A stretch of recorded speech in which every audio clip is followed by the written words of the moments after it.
औद्योगिक प्रशिक्षण संस्थेमध्ये प्रवेशासाठी अर्ज करणाऱ्या सर्व उमेदवारांचे जिल्हा प्रवेश नियंत्रण समिती यवतमाळतर्फे मी अनिल अनंतवार, जिल्हा प्रवेश समन्वयक यवतमाळ, आपले सहर्ष स्वागत करीत आहे।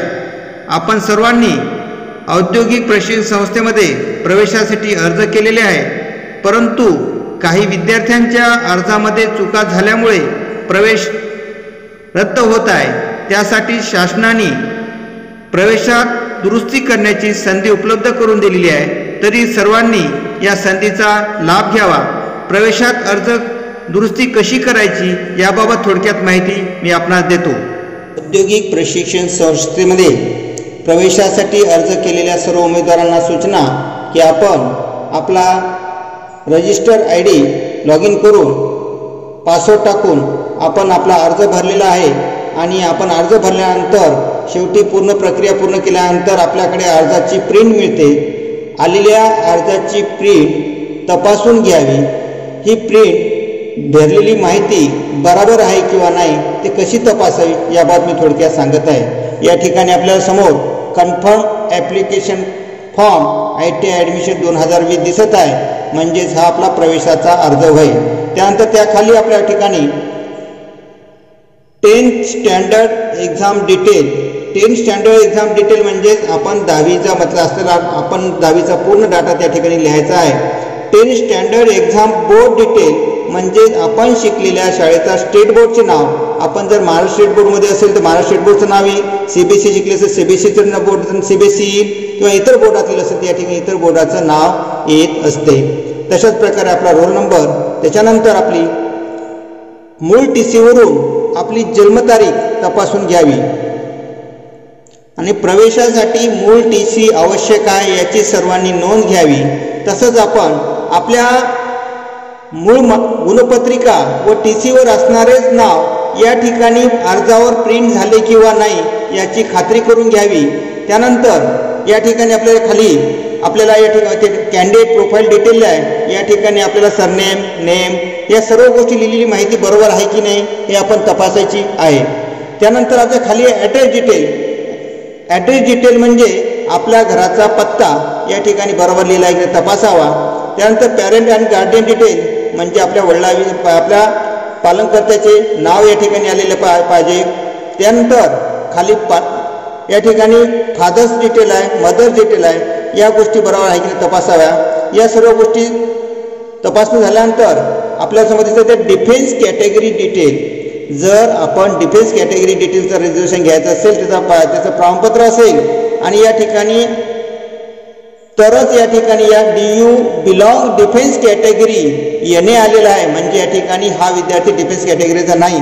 या ठिकाणी यस आलं तर संबंधित बाबीचं प्रमाणपत्र असणं आवश्यक आहे।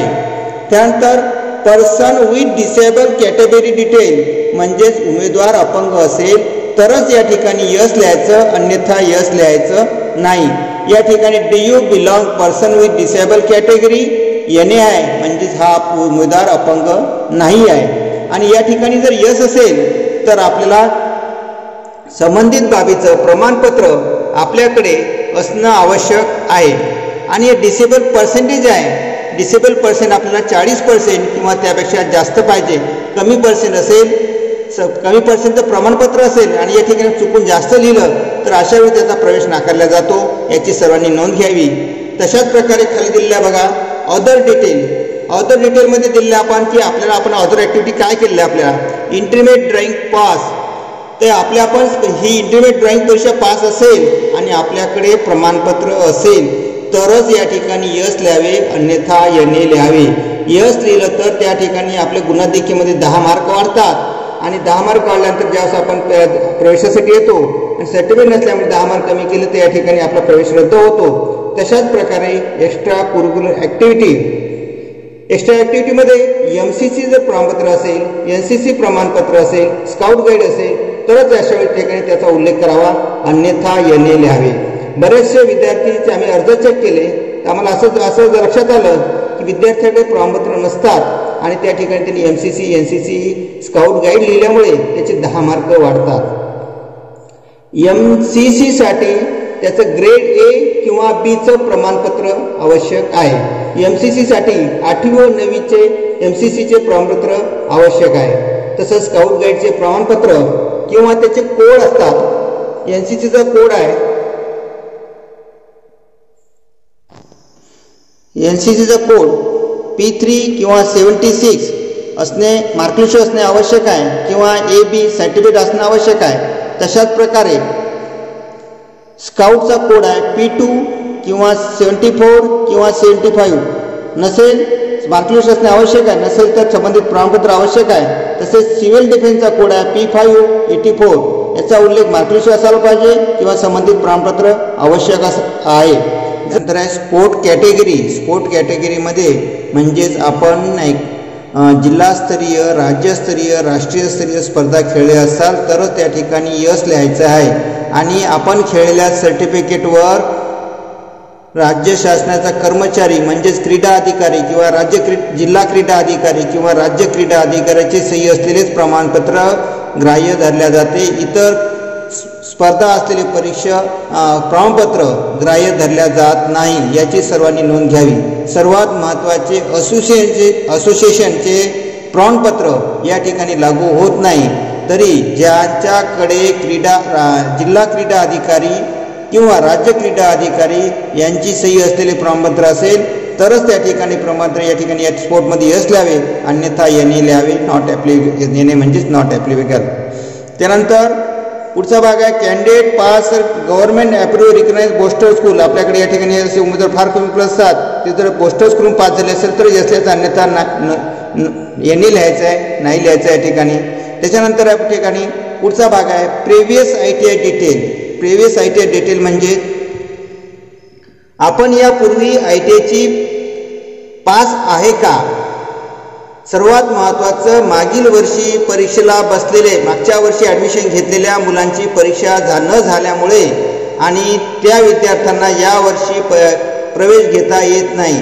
त्यामुळे 2019 व्यतिरिक्त पूर्वी जर तुम्ही पूर्वी ITI केलेला असेल तर अशा वेळेस आपण या ठिकाणी आपण ITI केले असेल ते ITI संबंधी नोंद या ठिकाणी असणे आवश्यक आहे. त्यानंतर खालचा स्टँडर्ड 10 SSC डिटेल म्हणजेच या ठिकाणी 10वी पास असणाऱ्याबद्दल ती डिटेल माहिती दिली आहे.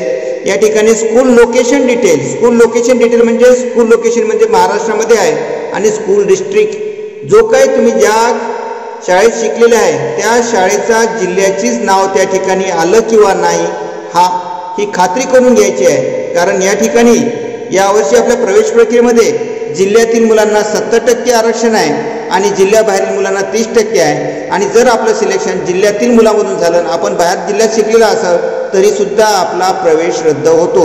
तर त्यामुळे या ठिकाणी अर्ज तपासून घ्यायचा की आपण ज्या जिल्ह्यात शिकलो त्या जिल्ह्याचं नाव टाकलं किंवा नाही. तशाच प्रकारे समोरचा भाग आहे स्कूल तालुका. या स्कूल तालुक्यामध्ये या ठिकाणी आपण ज्या तालुक्यात शिकलेल्या त्या तालुक्याचं नाव आलं किंवा नाही ते सुद्धा काळजीपूर्वक तपासून घ्यायचं आहे. आणि त्याच्या सर्वात महत्त्वाचा भाग आहे स्कूल सिटी अँड व्हिलेज. हा फार महत्त्वाचा भाग आहे. या ठिकाणी जर आपण चुकीची माहिती टाकली असेल तर आपला प्रवेश अर्ज रद्द होतो.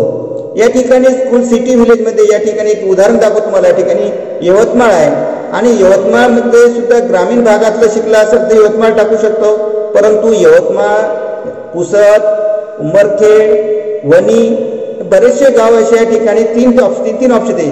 एक यवतमाळ येते, यवतमाळ MCT येते, यवतमाळ रूरल येते, यवतमाळ MCL येते.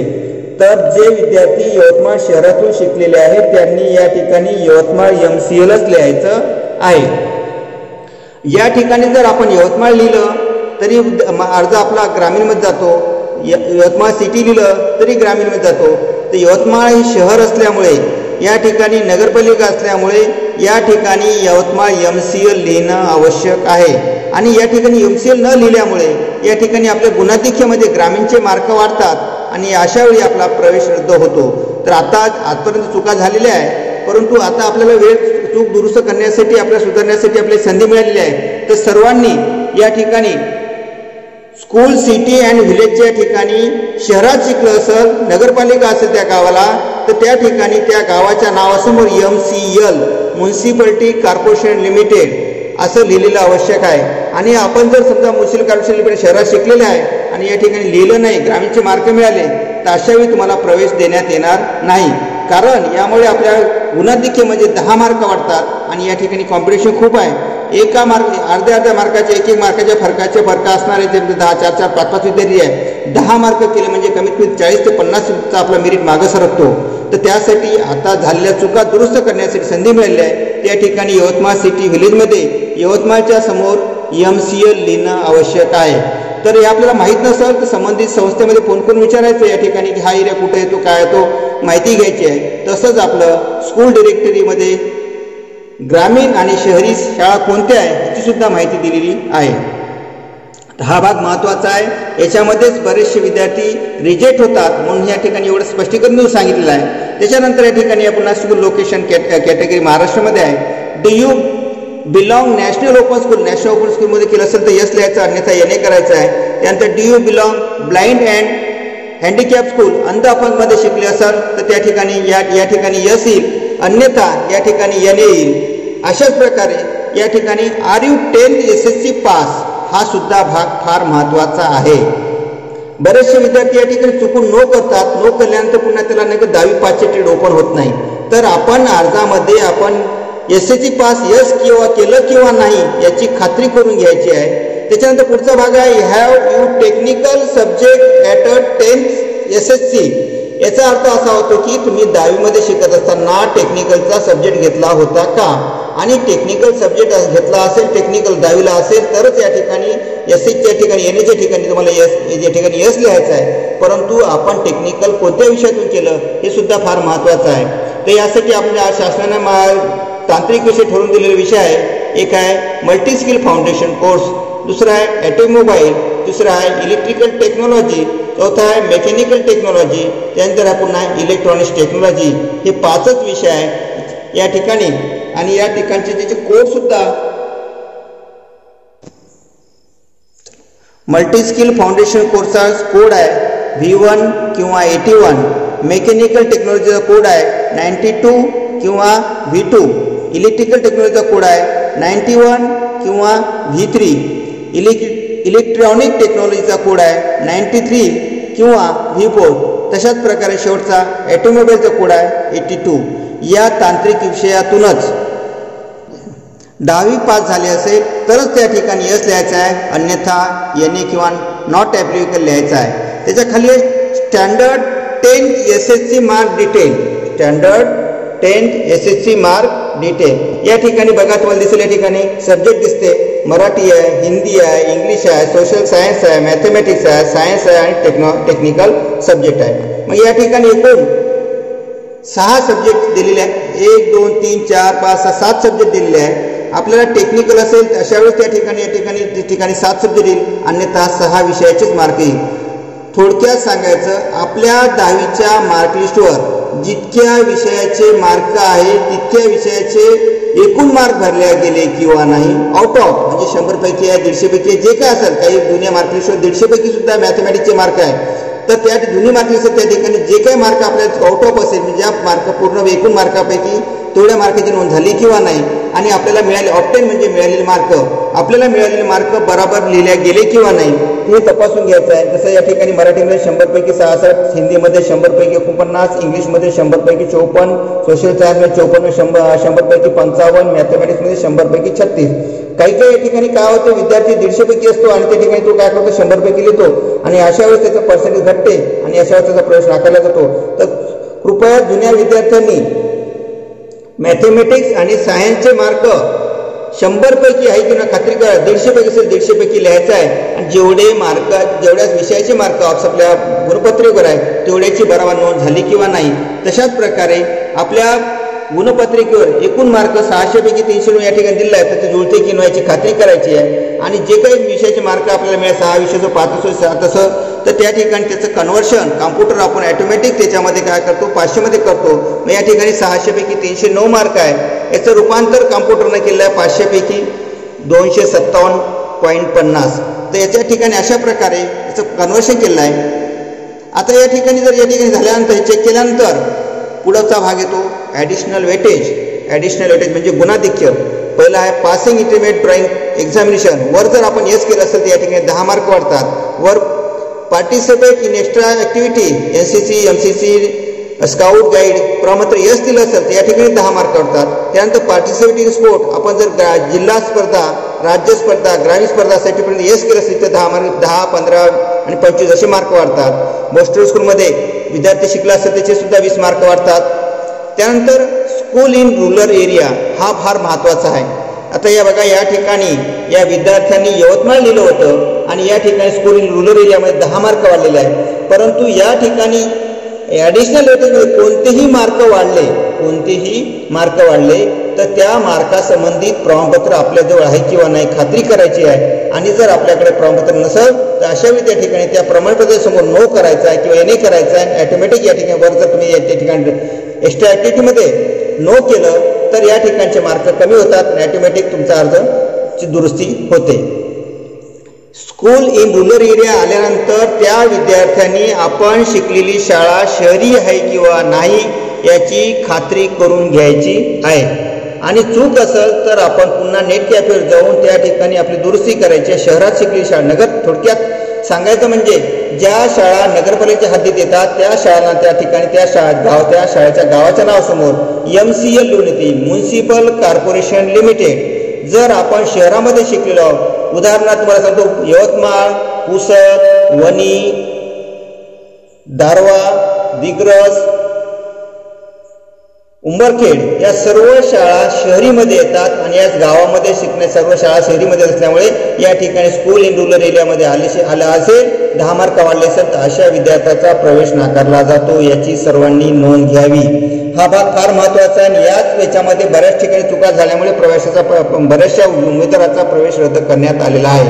आपल्याला संधी मिळालेली आहे दुरुस्त करण्याची, तर सर्वांनी आपला अर्ज दुरुस्त करावा. तर दुसरी महत्त्वाची गोष्ट एक सांगायची राहिलेली आहे. आपण ज्यावेळेस आपण ज्या कास्टचा उल्लेख करतो, कास्ट कॅटेगरी OBC आहे या ठिकाणी, तर आपल्याला त्या ठिकाणी आपल्याजवळ जे प्रमाणपत्र आहे कास्टचं आहे त्यावर लिहिलेली कास्ट आणि या अर्जात लिहिलेली कास्ट ही एक आहे किंवा नाही याची खात्री करावी. आणि या OBC कास्टला नॉन क्रिमिनलची आवश्यकता आहे, त्यामुळे या ठिकाणी यस लिहिलं आहे. आणि आपल्याकडे नॉन क्रिमिनल आहे किंवा नाही खात्री करावी. आता बरेचसे काही विद्यार्थ्यांचं ते काय करतात, तो NT1चा असतो आणि या ठिकाणी NT2 NT3 चुकून लिहिल्या जाते. NT1चा असतो, NT1 NT2 म्हणजे दुसऱ्या कास्टचा, प्रत्येक कास्टचं रिजर्वेशन अलग असल्यामुळे त्या ठिकाणी सुद्धा प्रवेश नाकारला जातो. तशाच प्रकारे या ठिकाणी मेल आणि फिमेल विचारले जाते, जेंडर दिला आहे, मेल अँड मेल दिला आहे. तर विद्यार्थ्यांनी आपला भरलेल्या अर्जामध्ये मेल लिहिल्या गेलं किंवा नाही हे चेक करायचं आहे. लेडीज असेल तर त्या ठिकाणी फिमेल लिहिली की नाही याची खात्री करायची आहे. कारण फिमेलसाठी, लेडीजसाठी 30% रिझर्वेशन आहे. आपलं सिलेक्शन लेडीज कोट्यातून झालं आणि या ठिकाणी आपल्या ठिकाणी झालं, आपण मेल असताना लेडीज लिहिल्यामुळे आपला प्रवेश सुद्धा नाकारला जाऊ शकतो. तर अशा प्रकारे आपण आपल्याला भरलेला अर्ज तपासून बघायचा आहे. महत्त्वाचा भाग आहे आपलं मेल फिमेल चेक करणं. दुसऱ्या या ठिकाणी कास्ट सर्टिफिकेट जे आपल्याकडे जो प्रमाण त्याच कास्टचं आपण नोंद केली किंवा नाही, नॉन क्रिमिनल आपल्याला आहे किंवा याची तपासणी करायची आहे. आणि त्यानंतर गुणाधिक्यमध्ये या ठिकाणी सर्वात महत्त्वाचा भाग या ठिकाणी गुणाधिक्यमध्ये इंटरमिडिएट ड्रॉइंग, MCC, स्पोर्ट याच्यात प्रमाणपत्र या ठिकाणी यस लिहिलं तर संबंधित प्रमाणपत्र आवश्यक आहे, अन्यथा आपला प्रवेश रद्द होतो. तर अशा प्रकारे आपण आपला भरलेला अर्ज, ऑनलाईन भरलेला अर्ज स्वतः घरी तपासावा. किंवा आपल्याला समजा तरी एवढं ठिकाणी आपल्याला तपासता येत नसेल तर आपण संबंधित नेट कॅफेवर जाऊन किंवा आपल्या जवळील औद्योगिक प्रशिक्षण संस्थेमध्ये जाऊन संबंधित कर्मचाऱ्याकडून माहिती घेऊन किंवा त्यांच्याकडून तपासून घ्यावा. जेणेकरून ज्यावेळेस आपला प्रवेशासाठी निवड होते आणि त्यावेळेस आपला प्रवेश रद्द केला जाईल, अशावेळी आपल्या ठिकाणी पुढचा दुरुस्तीचा पर्याय राहणार नाही. शासनानं या कोविड-19मुळे संस्थेत आम्ही तपासणी न केल्यामुळे या ठिकाणी एक संधी दिलेली आहे दुरुस्ती करण्याची. तर आपण आपल्या घरी किंवा आपल्या संबंधित व्यक्ती ज्यांना कम्प्युटरचं नॉलेज आहे अशाकडून किंवा त्या जवळील संस्थेत जाऊन आपला अर्ज तपासून बरोबर आहे किंवा नाही खात्री करावी. आणि जर आपल्याला जर याच्यावर समजलं तर आपण घरीसुद्धा आपण दुरुस्त करू शकतो, झालेल्या चुका दुरुस्त करू शकतो. तर दुरुस्त केल्यानंतर सुद्धा आपण त्या अर्जाची पुन्हा प्रिंट काढायची. प्रिंट काढल्यानंतर पुन्हा आपण स्वतःच रिचेक करायचा, त्यात काही राहिलं का, प्रिंट बरोबर त्या ठिकाणी आपण केलेलं करेक्शन बरोबर आलं किंवा नाही तपासून घ्यायचं आहे. प्रत्येक फेरीच्या सुरुवातीला आपण आपले व्यवसाय विकल्प निवडू शकता. तरी आपणास जो व्यवसाय करायचा आहे अशाच व्यवसायाची नोंद विकल्पामध्ये करायची आहे. याची सर्वांनी नोंद घ्यावी. धन्यवाद.